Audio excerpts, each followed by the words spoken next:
جو مرثیہ ہم پڑھ رہے ہیں اس کے مختلف بند انتخاب کر کے،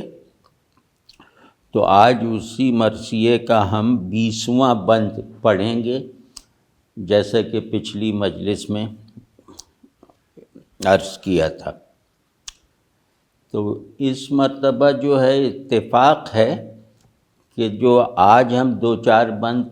پڑھ سکے اگر، تو وہ 2-4 بند اتفاق کی بات ہے کہ وہ تصویر کشی اور منظر نگاری اور مبالغے کے ساتھ امیجری کے بہت عمدہ نمونے ہیں۔ تو آج کی نشست گویا اگر اس کو کوئی موضوع دیا جائے تو وہ یہی ہو سکتا ہے کہ انیس کے یہاں امیجری کی منتخب مثالیں۔ وہ دشت اور خیمہ زنگار گوں کی شان، گویا زمیں پہ نصب تھا ایک تازہ آسمان، بے چوبہ سپہر بریں جس کا سائبان، بیت العتیق دین کا مدینہ جہاں کی جان، اللہ کے حبیب کے پیارے اسی میں تھے، سب عرش کبریا کے ستارے اسی میں تھے۔ تو اب اس میں مطلب خلاف معمول لفظی رعایتیں نہ ہونے کے برابر ہیں اس بند میں، اور اس میں سارا زور جو ہے وہ منظر کشی یا امیج میکنگ پر ہے۔ تو بلکہ یہ صرف منظر کشی نہیں ہے، بلکہ ایک منظر کا ایک مخصوص ٹکڑا لے کر اسے گویا اعلیٰ درجے کی جمالیاتی تصویر کشی سے گزار کر، اور پھر اس دکھائی دینے والے منظر میں جو چھپے ہوئے امکانات ہیں، بصری امکانات ہیں، انہیں بھی آخر پر لے جا کر اظہار دیا گیا ہے۔ تو یہ امیج میکنگ جو مبالغے کی بدولت ہوتی ہے، یہ خاصی نادر چیز ہے، اور اس سے ہی پتہ چلتا ہے کہ آدمی دکھائی دینے کی ایک پرت کا اسیر ہے، یا دکھائی دینے والی چیز کو کسی البم کا سربرق بنا سکتا ہے۔ تو انیس کے ہاں یہ خوبی جا بجا ہے کہ وہ جس چیز کو دیکھتے ہیں وہ ہم بھی دیکھتے ہیں، تو وہ اپنے پہلے اظہار میں جو ہے وہ مشترک ہے ان میں اور ان کے قاری میں، لیکن ہم اس چیز کو دیکھنے کا عمل فوراً نمٹا لیتے ہیں، اور ہم پہلی دید کے نتیجے میں پیدا ہونے والے معنی اور مقصد وغیرہ کو اس شے کے ساتھ اپنے تعلق کی بنیاد بنا لیتے ہیں اور فارغ ہو جاتے ہیں۔ لیکن انیس یا کوئی بھی بڑا شاعر ایک سفر دید شروع کرتا ہے ایک شے پر پہلی نظر ڈال کر، اس کے لیے ہر دکھائی دینے والی چیز جمال کی جستجو میں آنکھوں کی سیاحی کا نقطۂ اول ہے، گام اول ہے۔ تو یہ انیس نے اس بند میں بہت کمال کے ساتھ یہ کر کے دکھایا ہے۔ اور پھر صرف اتنا نہیں، بلکہ یہ کہ اس منظر میں جو دکھائی دے سکنے والی آخری سطح ہے، وہ گویا غیب کو بھی اپنے اندر لپیٹے ہوئے ہے۔ تو کبھی غور کیجئے کہ ایسی امیج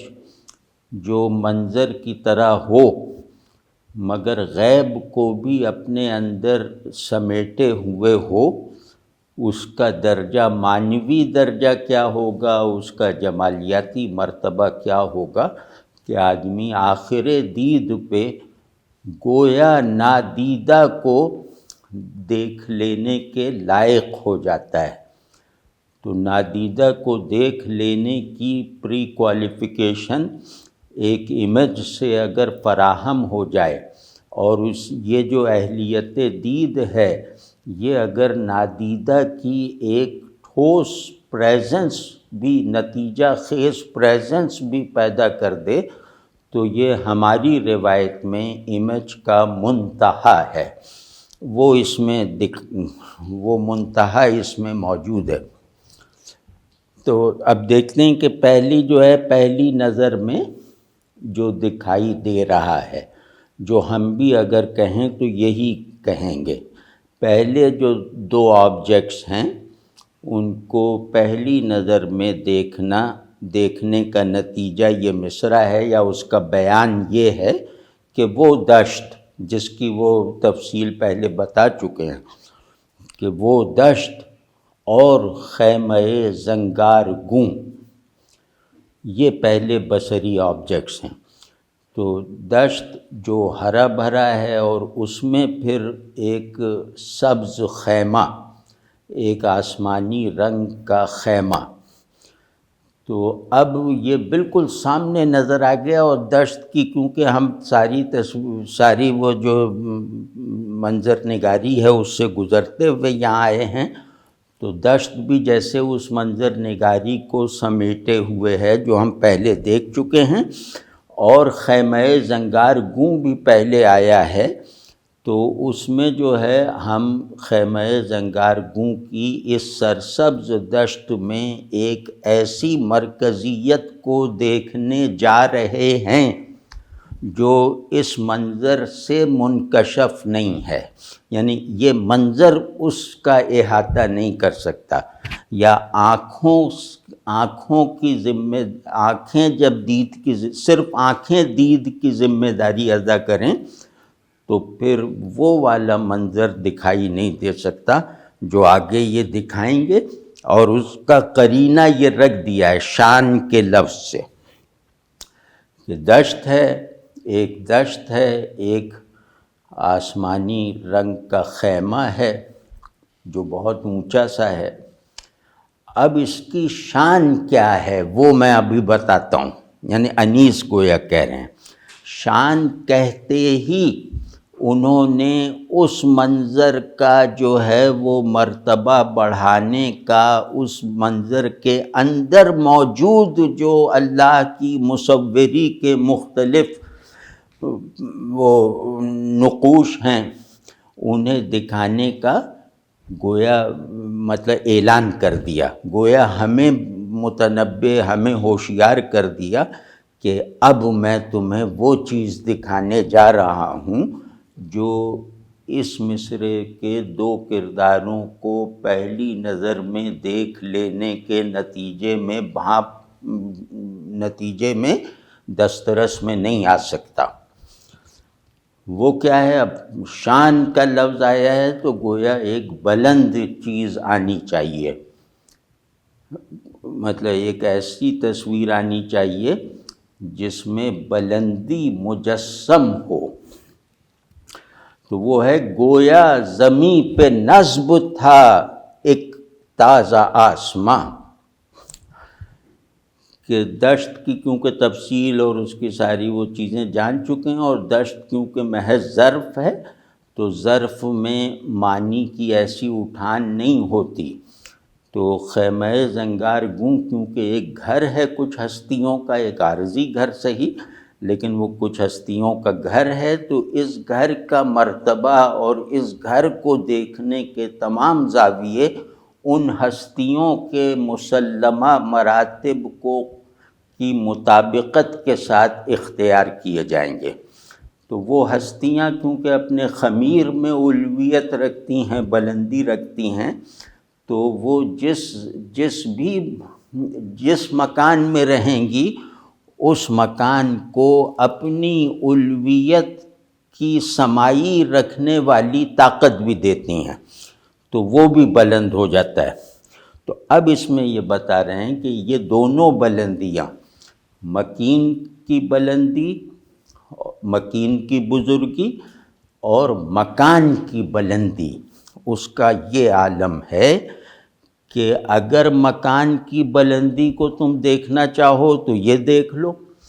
کہ گویا زمین پہ نصب تھا ایک تازہ آسمان، یعنی ایسا آسمان کبھی دیکھا نہیں گیا، ایسا آسمان پہلے بنا نہیں تھا۔ یہ آسمان اتنا شاداب، اتنا روشن نہیں تھا کبھی بھی جو آج ہوا ہے۔ تو یوں لگ رہا ہے کہ جیسے یہ آسمان آج بنا ہے، آج اللہ نے اس کو بنا کے زمین پہ اتار دیا ہے، یعنی آسمان کی بلندی کی تمام استعداد کو اس آسمان کی تشکیل میں صرف کر کے اسے زمین پر اتار دیا ہے، کیونکہ اب اسے کسی فزیکل اور قابل پیمائش بلندی سے اپنی الوہیت کا ثبوت دینے کی حاجت نہیں رہی۔ یہ جہاں بھی ہوگا وہ ناقابل پیمائش بلندی، اور جہاں بھی جو چیز بھی اس کے حوالے سے دیکھی جائے گی وہ ایک الوہیت کی، ایک بلندی کی مطلب نشانی ہوگی، حامل ہوگی۔ تو دیکھنے میں مطلب ویسے یہ لفظ سننے میں بھی بہت اچھا لگ رہا ہے، دیکھنے میں بھی بہت اچھا لگ رہا ہے، اور اگر اس پہ سوچنے لگیں تو بعض ایسے قیمتی معارف ہاتھ آتے ہیں کہ جن سے آدمی کے شعور میں ایک سیرابی کا احساس پیدا ہو جاتا ہے، اس مبالغے کو پہچان لینے کے باوجود۔ یعنی جو ناممکن منظر ہے اس کو اگر خوبصورتی سے دکھا دیا جائے تو آنکھیں اس سے راضی رہتی ہیں، اس سے تسکین پاتی ہیں، یہ جاننے کے باوجود کہ یہ منظر موجود نہیں ہے۔ اور اسی طرح ذہن جو ہے وہ اس منظر میں رکھے ہوئے مفاہیم، اس منظر میں گندھی ہوئی جو ایک پریزنس کی ویو ہے، اس کو یہ اچھی طرح سمجھتے ہوئے اپنے اندر جذب کرتا ہے کہ یہ منظر موجود نہیں ہے، یہ منظر میرے باہر موجود نہیں ہے۔ تو اس کے موجود نہ ہونے کا یقین رکھتے ہوئے وہ اس منظر سے جو کچھ اخذ کرتا ہے وہ اس کی بنیادی ساخت میں رفعت اور روشنی پیدا کر دیتا ہے۔ تو یہ مبالغے کا مطلب سب سے بڑا مصرف ہے، اور مبالغے کا سب سے بڑا جواز ہے شاعری میں۔ اب اسی تازہ آسماں کی ایک اور تعریف کر رہے ہیں کہ جیسے اس کی ذاتی حیثیت اس طرح دکھا دی، اب اس کی اس حیثیت کو گویا اس کے باہری پن کے ساتھ دکھا رہے ہیں۔ یعنی زمین پہ ایک تازہ آسمان ہے تو یہ جیسے ایک ہی کو آپ دیکھ رہے ہیں، لیکن اب جو مصرع آ رہا ہے اس میں اس تازہ آسمان کی فضیلت اور بلند مقامی اور اس کی حیثیت زیادہ کھل کر، قدر مفصل ہو کر اور دوسرے سے ریلیٹ کر کے ظاہر ہو رہی ہے کہ بے چوبے سپہر بریں جس کا سائبان۔ ٹھیک ہے نا، یہ جو تازہ آسمان ہے اب مطلب اس میں مزید بلندی پیدا کر دی، یا اس میں چھپی ہوئی ایک اور بلندی کا جیسے اظہار کر دیا، جیسے اسے پینٹ کر دیا، اور وہ یہ ہے کہ یہ تازہ آسمان، کیونکہ یہ بالکل تازہ آسمان ہے تو اس کو ابھی ہم اسے نہ کوئی نام دے پائے ہیں، نہ اس کو دیکھنے کا عمل مکمل کر پائے ہیں، نہ پہلے سے موجود 7 یا 9 یا 10 آسمانوں کی موجودگی میں اس کا کردار اور ان کے سامنے اس کا مرتبہ کیا ہے وہ ابھی اچھی طرح تعین نہیں ہو پایا۔ تو بس مختصر یہ سمجھ لو کہ اس آسمان کا مرتبہ یہ ہے کہ یہ ایک سائبان کی طرح ہے جس نے افلاک کو بھی اپنے سائے میں لے رکھا ہے، اور اب یہ سائبان جو ہے اس کی کوئی چوب اس میں کوئی تھام، اس کی تھام جو ہے، یہ جس چوب پہ کھڑا ہوا ہے، بلند ہے، وہ بھی آسمان سے بلند ہو کر کہیں گڑی ہوئی ہے. یعنی یہ اتنا بلند خیمہ ہے کہ آسمان اس کی زمین بھی نہیں بن سکتا، اس کی زمین بھی آسمانوں سے بلند ہے. یہ مبالغے کی حد ہے، لیکن یہ کہ اس مبالغے کو واقعی اور غیر واقعی کی تمیز میں سے مطلب اس کے حدود سے نکال کر اگر دیکھیں تو پھر یوں لگتا ہے کہ جیسے واقعی ایک نیا کازمک منظر ہم دیکھ رہے ہیں. ان دو مصروں سے ایسا لگتا ہے کہ ایک ایسا کائناتی منظر اور ماورائے کائنات منظر ہم دیکھ رہے ہیں جو نہ کسی دوربین سے نظر آ سکتا ہے، نہ تخیل سے بنایا جا سکتا ہے، اور اگر وہ اس کی کوئی ایک جھلک سامنے آ جائے تو اس کو محسوس کرنے کے سوا یا اس پر صدقنا کہنے کے علاوہ کوئی بھی رسپانس ہمارے اندر سے پیدا نہ ہو سکے. یعنی ایک ایسا تحیر جو انتہائے معرفت تک پہنچا دے، جو جاننے کا وہم رکھے بغیر، جو پہنچنے کا خیال باندھے بغیر مجھے منتہائے معرفت تک پہنچا دے، وہ حیرت، وہ تحیر، وہ اس مصرے سے پیدا کر کے دکھا دیا ہے. تو اب چوتھا مصرع میری رائے میں کمزور ہے، اور وہ مطلب اس سے جیسے سب چیزیں سکڑ جاتی ہیں اور ایک ناروا قسم کی قطعیت اختیار کر لیتی ہیں. لیکن بہرحال اس کو پڑھنا یہی ہے کہ کیونکہ یہ اس خیمے کی آخری اہمیت اور فضیلت دکھا رہے ہیں. تو پہلے اس کی کائناتی فضیلت دکھا دی، اب اس کی جیسے دینی وہ بلند مقامی دکھا رہے ہیں کہ بیت العتیق تو آسمانوں پہ ہے، اور پھر وہی بیت العتیق خانہ کعبہ ہے. بلکہ شاید اس میں کوئی غلطی نہ ہو، لیکن بہرحال بیت العتیق خانہ کعبہ ہے اپنے اصل نمونے کے ساتھ، تو جو آسمان پر بھی ہے اور زمین پہ بھی ہے. اور دین کا مدینہ، مطلب یہ جیسے دین میں، اسلام میں مدینے کی اہمیت ہے کہ وہاں اسلام مکمل ہوا، تو یہ دین کا مدینہ ہے کہ یہاں پر دین مکمل ہوا اپنے حقائق سمیت اور اپنے فضائل سمیت. اور اس میں مدینہ کہہ کے ہجرت کا پہلو بھی ہے کہ یہ مدینے سے آ رہے ہیں، مدینے سے زیادہ مدینہ بنے ہوئے. تو اور جہاں کی جان کہ دنیا کی یہ روح ہیں، اگر یہ نکل جائے یہ روح تو دنیا مردار ہے. تو یہ رسمی جیسے وہ ہیں، رسمی مثالیں ہیں، رسمی تشبیہیں ہیں، اور لگتا یہ کہ اگر یہ اس بند کے میں نہ ہوتا تو بہتر تھا. وہ اسی طرح کازمک انداز میں آگے چلتے رہتے. لیکن بہرحال اب دیکھیے کہ اسے ایک دینی ٹرن دے کر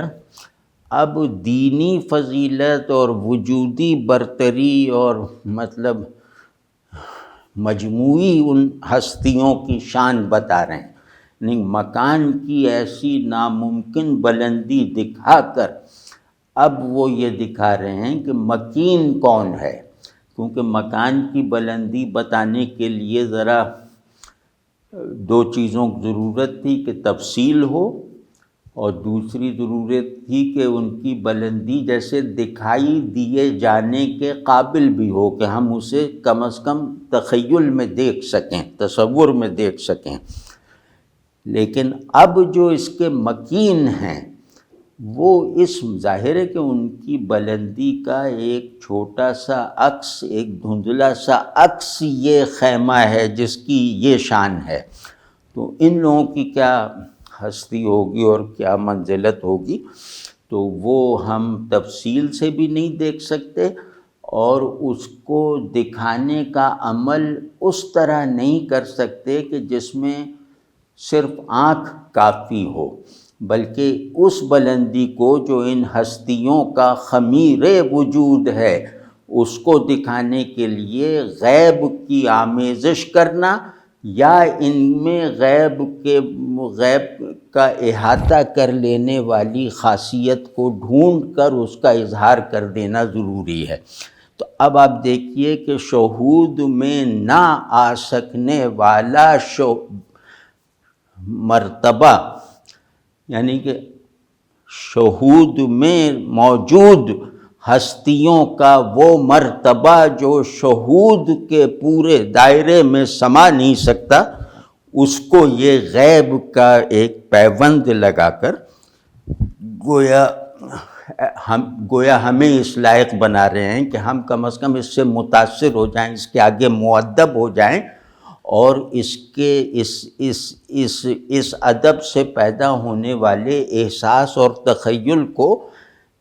اس جو چیز بتائی جا رہی ہے اس سے کہیں زیادہ کمتر سمجھیں۔ اب آپ سمجھیں نا، ایک بڑا بیان وہ ہوتا ہے کہ آدمی اسے سمجھتا ہے اور اپنی سمجھ کو اس بیان میں موجود معنی کے مقابلے میں بہت ہی کمتر جانتا ہے، تو اس طرح یہاں کیا ہے۔ وہ دیکھیں کیسے کیا کہ اللہ کے حبیب کے پیارے اسی میں تھے، کہ جو اللہ کے حبیب صلی اللہ علیہ وسلم ہیں ان کے محبوب وہ اس خیمے میں تھے، یعنی یہ ان کا مکان تھا۔ تو یہ جیسے مرتبہ وہ سارا جو پیچھے بتایا گیا ایک کازمک بلندیوں کو آخر تک سیر کروا کے، وہ جیسے بالکل ایک رائی کے دانے کے برابر رہ گیا، یعنی پورا کازمالوجی کا پورا جو نظام مراتب ہے وہ لگتا ہے ایک رائی کے دانے میں سمٹ آیا ہے اس مصرعے سے کہ دیکھا وہ کیا اللہ کے حبیب کے پیارے اسی میں تھے۔ اللہ جس سے محبت کرتا ہے اس کا مطلب یہ ہے کہ اسے زمان و مکان سے رہائی دے کر اس کی منزلت، اس کے وجودی مرتبے کو وجود کے عام قاعدے کا پابند نہیں رکھتا، عام تحدیدات سے اسے ماورہ رکھتا ہے۔ تو اب اللہ جسے ماورائی وجودی عطا فرمائے تو وہ تو اس کے لیے تو مبالغہ بھی نہیں کیا جا سکتا، مطلب اس کو سوچا نہیں جا سکتا، اس کو وہم میں بھی نہیں لایا جا سکتا۔ تو اس کو میں کہہ رہا ہوں کہ اب وہ ساری بلندیاں نیچے چلی گئیں، اور پھر یہ کہ جس کو اللہ چاہتا ہو وہ کچھ ہستیوں کو چاہتا ہے، جس کو اللہ جو ہے وہ اپنے تعلق میں واحد وسیلے اور برزخ کی حیثیت دیے ہوئے ہو، تو یہ ہستیاں بھی رسول اللہ صلی اللہ علیہ وسلم کے ساتھ تعلق میں وسیلوں کی حیثیت رکھتی ہیں، جنہیں اختیار نہ کیا جائے تو رسول اللہ صلی اللہ علیہ وسلم سے نسبت میسر نہیں آ سکتی، نسبت ہدایت، نسبت محبت، نسبت اطاعت، یہ سب میسر نہیں آ سکتی۔ تو اس کو کہتے ہیں اس حبیب کے پیارے اسی میں تھے، یعنی جو ان کے پیارے ہوں گے تو ظاہر ہے کہ وہ اللہ کو بھی پیارے ہوں گے نا، کیونکہ اللہ ان کو چاہتا ہے تو ان کے چاہے ہوئوں کو کیسے نہیں چاہے گا۔ تو اب ذرا دیکھیے، یہ ایک واقعاتی سا بیان ہے، جیسے یہ اعتقادی بیان ہے کہ اللہ کے حبیب کے پیارے ہیں، یہ ہمارا اعتقاد ہے، اور اب ان کا جو ہے وہ اللہ کے حوالے سے ان کا وہ مرتبہ بیان کیا جا رہا ہے جس مرتبے کا دائرہ اگر بنایا جائے تو اس میں آدھا دائرہ غیب کا ہے، آدھا شہود کا ہے، اور یہ اس دائرے میں اصل میں مقیم ہیں۔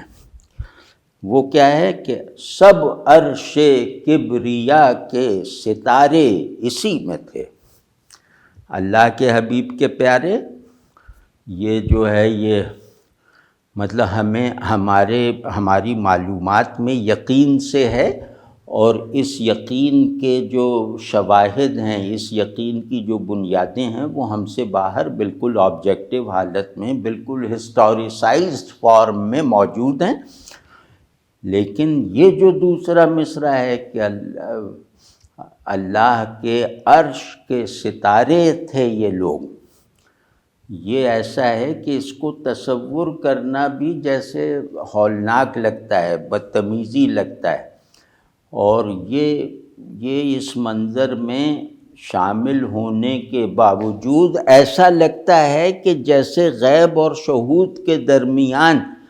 تضاد کو تو ختم کر دیا لیکن فرق کو برقرار رکھا ہے۔ تو وہ ہستیاں کتنی بلند ہوں گی جو غیب اور شہود کے فرق کو برقرار رکھیں اپنی ذات سے،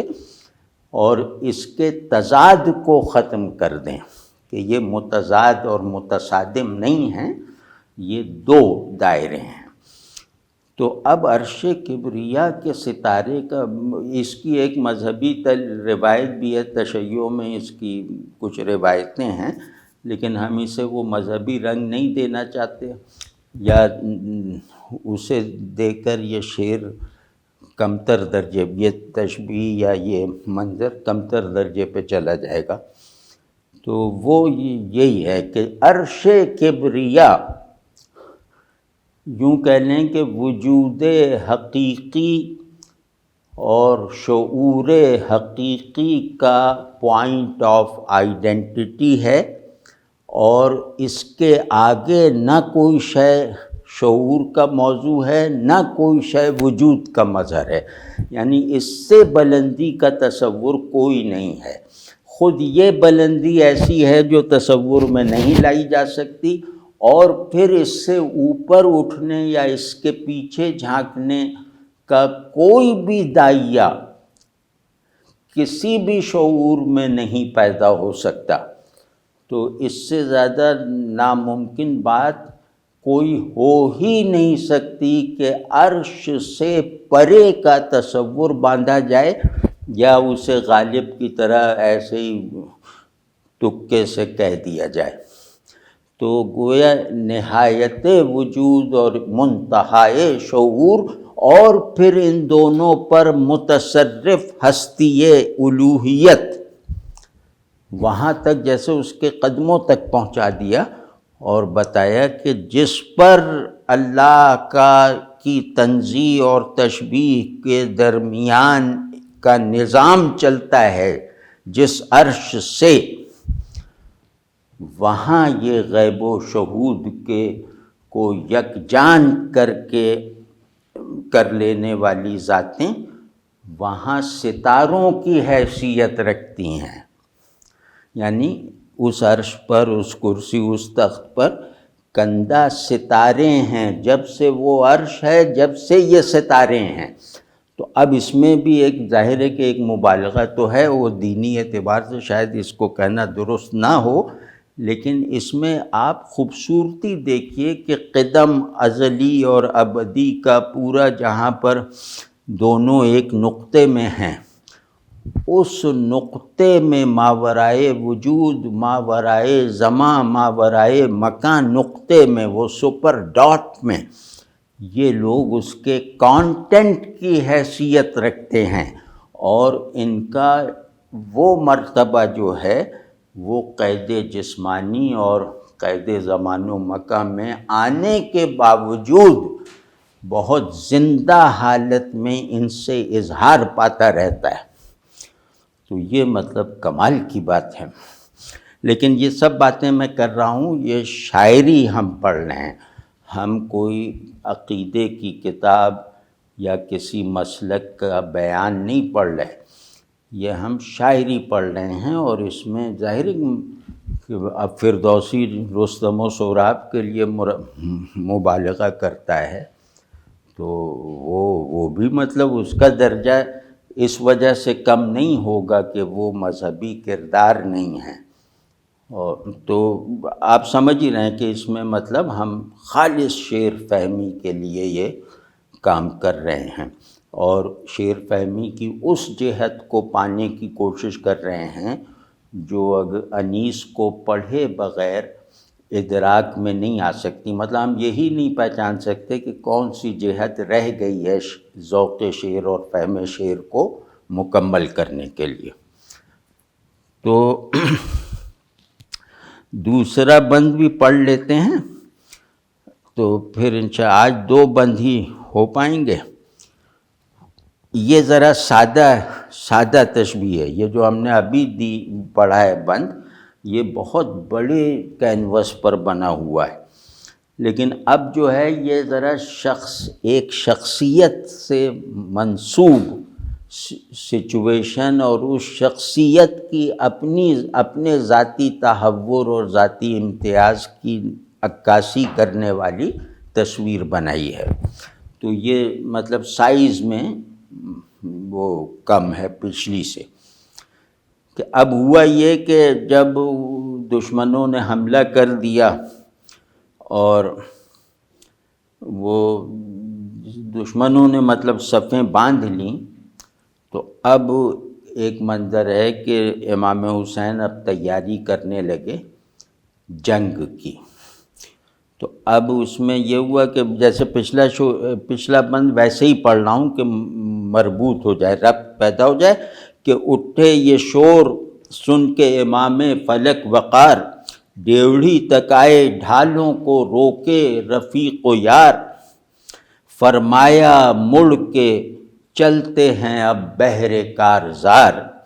کمریں کسو جہاد پہ منگواؤ راہوار، دیکھیں فضا بہشت کی دل باغ باغ ہو، امت کے کام سے کہیں جلدی فراغ ہو. جنگ کی تیاری. تو فرما کے یہ حرم میں گئے شاہ بحر و بر، ہونے لگیں صفوں میں کمر بندیاں ادھر، جوشن پہن کے حضرت عباس نامور، دروازے پر ٹہلنے لگے مثل شیر نر، پرتو سے رخ کے یہ ہے وہ امیج، پرتو سے رخ کے برق چمکتی تھی خاک پر، پرتو سے رخ کے برق چمکتی تھی خاک پر، تلوار ہاتھ میں تھی سپر دوش پاک پر. تو یہ اوپر کے 4 مصرے تو رسمی سے ہیں، مطلب ان میں کوئی ایسی شاعرانہ ندرت یا کوئی بڑی شاعری کا نمونہ ان 4 مصروں میں نہیں ہے. یہ جو قیامت برپا ہوئی ہے وہ ہے 5ویں مصرے میں. یہ 5واں مصرع ایسا ہے کہ یہ اگر 100 مصروں کی نظم میں بھی ہوتا تو اس محض اس مصرے کی وجہ سے ہمیں وہ 100 مصروں کی نظم انتخاب کرنی پڑتی. تو اب ذرا غور فرمائیے کہ حضرت عباس کا ویسے بھی تعارف یہ ہے کہ وہ علی حیدر ثانی تھے، اور وہی اوصاف وفاداری کے، وہی بہادری کے، وہی ایثار، وہی انکسار، وہ سب جیسے اس کا نمونہ تھے. تو اب یہ جو عملاً سپہ سالار ہیں، علمدار ہیں نا اس لشکر کے، تو سب سے پہلے وہ تیار ہوئے جوشن پہن کے اور دروازے پر ٹہلنے لگے کہ آپ امام حسین تشریف لائیں تو پھر ان سے حکم لے کر جو کرنا ہے وہ کریں. تو اب اس حالت میں کہ جنگی لباس سج رکھا ہے، اب ان کا یہ جو سپاہیانہ وہ جو شبیہ کو انتہا پہ پہنچا کے دکھا دیا ہے انیس نے، کہ یہ وہ سپاہی ہے، یہ وہ فرزند علی ہے، یہ وہ وارث شجاعت مرتضیٰ ہے کہ جس کا چہرہ دمک رہا ہے جذبہ جہاد سے، جس کے چہرے پر بجلیاں کوند رہی ہیں حیدری جلال والی۔ تو یہ چہرہ ایسا جلالی بن گیا ہے کہ اس چہرے کا عکس خاک پہ جیسے اس طرح پڑ رہا تھا جیسے اس چہرے سے بجلیاں مٹی پر گر رہی ہیں، زمین پہ بجلیاں گر رہی ہیں۔ تو یہ بہت کم، اور پھر یہ کہ برق چمکتی تھی خاک پر، اس میں وہ یہ ہے کہ یہ برق زمین کے جس ٹکڑے پر چمکتی تھی اسے روشن کر دیتی تھی، اسے زندہ کر دیتی تھی۔ تو یہ مطلب اس تشبیہ کو دکھانا مطلب میرے پیش نظر تھا کہ یہ بہت نادر بات ہے اور بہت ہی عجیب سی وہ تصویر بنتی ہے۔ اور چھٹا مصرع جیسے ایک بڑی بات کو سہارنے کے لیے لکھا ہے، کیونکہ یہ اتنی بڑی تصویر ایک چہرے سے برق زمین پہ گر رہی ہے، تو اب اس کو تھوڑا سا جیسے ہمیں اس کی سہار پیدا کروانے کے لیے جو آخری مصرع ہے وہ ایسا کر دیا کہ یہ مصرع ہمارے لیے اپنے سے پہلے مصرعے میں بیان ہونے والی نادر امیج کو قبول کرنے کا ذریعہ بن جائے، تاکہ ہم مجذوب نہ ہو جائیں، ہمارے حواس معوف نہ ہو جائیں پرتوں سے رخ کے برق چمکتی تھی خاک پر یہ پڑھ کر۔ تو اب اس کو پھر پرسنلائز کیا، یعنی پرسنلائز ان معنوں میں کہ اب واقعی ایک سپاہی کا حلیہ بتایا جو واقعی ہے، اور وہ ہے تلوار ہاتھ میں تھی سپر دوش پاک پر۔